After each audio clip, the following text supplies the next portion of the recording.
ये आप देखिए नीचे फिर ये आपको सरुताल का रास्ता दिखाई पड़ रहा है और ये पगडंडी जो आ जा रही है वो नीचे की तरफ होती हुई और ये पूरी घाटी ये आगे जाती है सरनौल हरकी-दून की तरफ।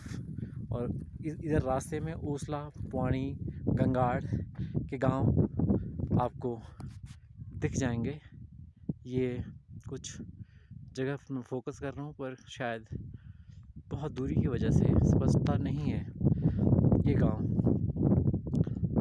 आगे यही रास्ता सांकरी से जाता है जखोल की तरफ और जखोल की तरफ जाने पर ये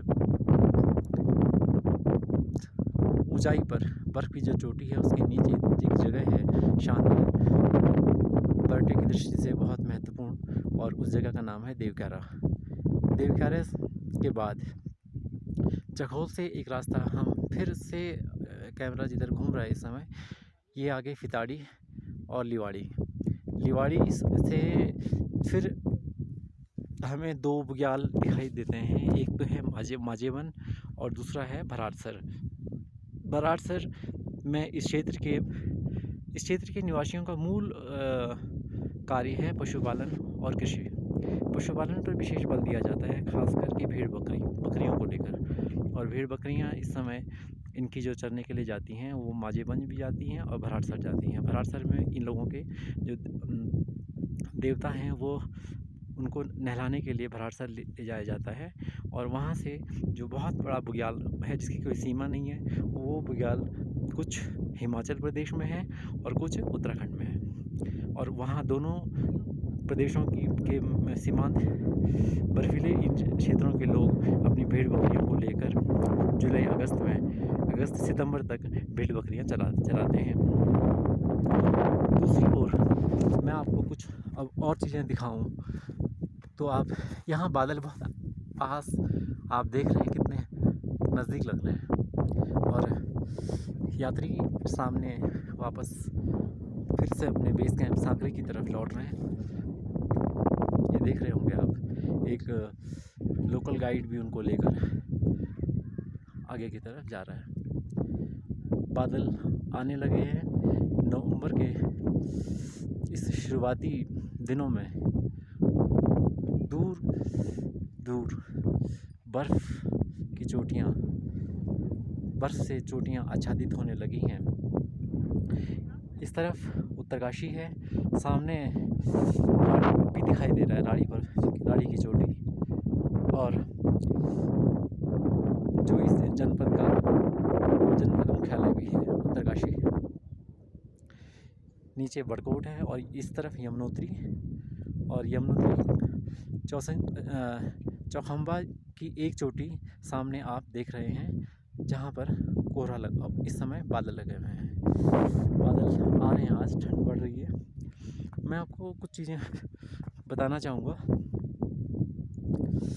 वो ये कि इस तरफ ये पीक आप देख लीजिए, बहुत ठंड है और मेरे बोलते हुए भी मुझे मेरी ज़बान लड़खड़ा रही है, स्पष्टता नहीं है, हाथ पैर सुन्न हो रहे हैं इस समय।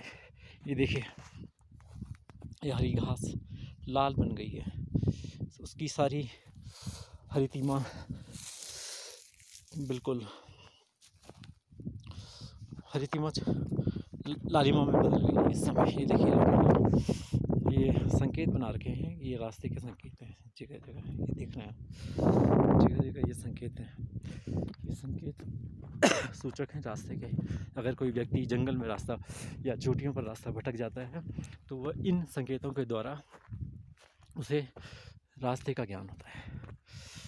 ये देखिए सामने, और इन चोटियों में ये आप ये शीश की चोटियाँ हैं और ये गए हैं यात्री। ये देखिए नीचे हमारा गांव है लुधराला, और इस तरफ से भी आप मोरी से, उत्तरकाशी से मोरी ब्लॉक, उत्तरकाशी जनपद के मोरी ब्लॉक में आकर आप मोरी एक बाज़ार भी है, वहाँ से आप लुधराला गांव आकर वहाँ आपको रहने की जगह मिल जाएगी।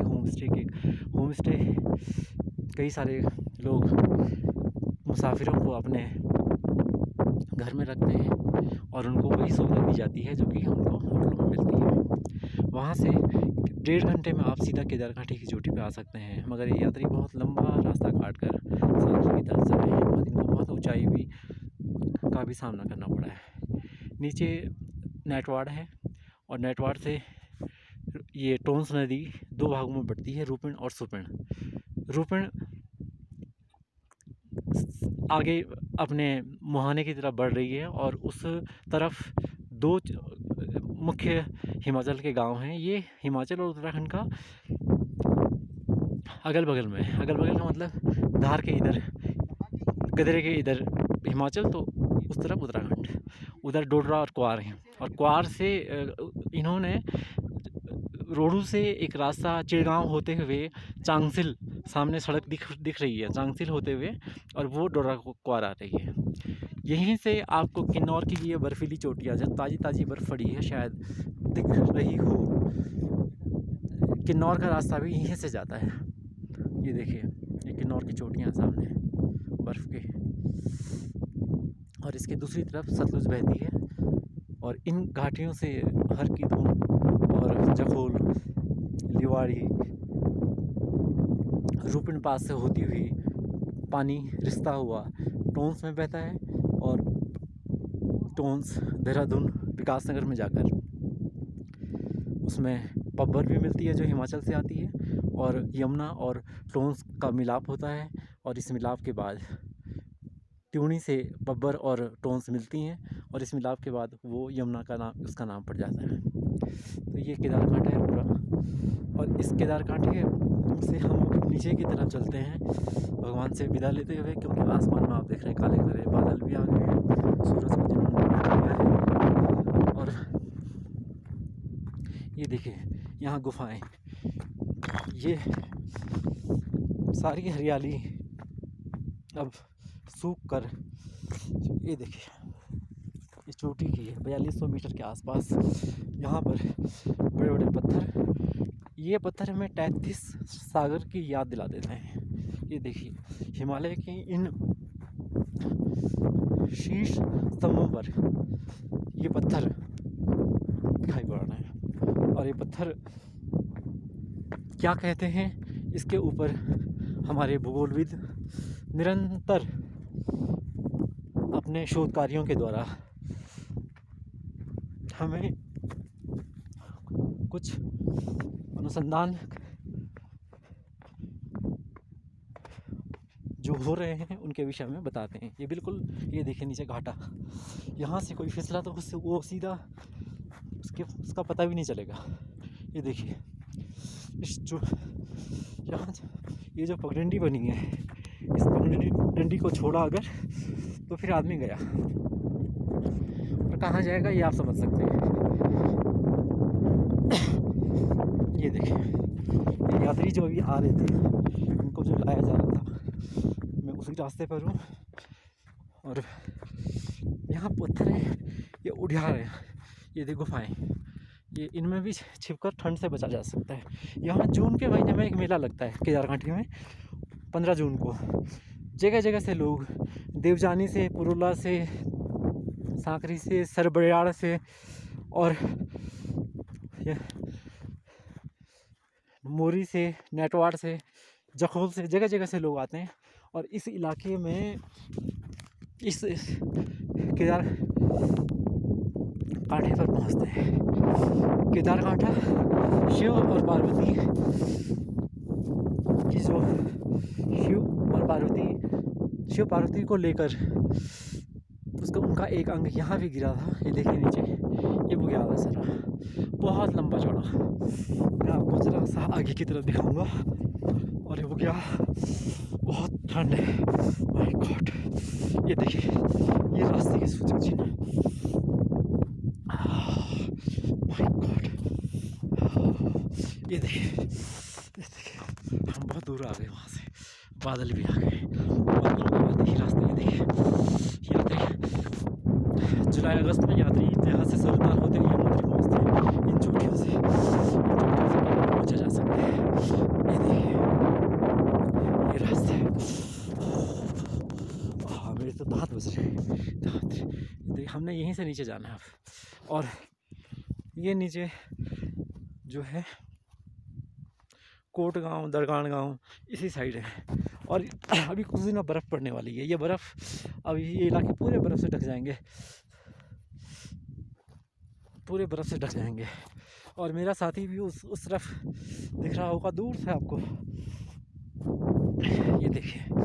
तो अब मैं आपसे विदा लेता हूँ। मैं सुरेश ममगाई, राजकीय स्नातकोत्तर महाविद्यालय उत्तरकाशी में प्रोफेसर के पद पर कार्यरत हूँ। और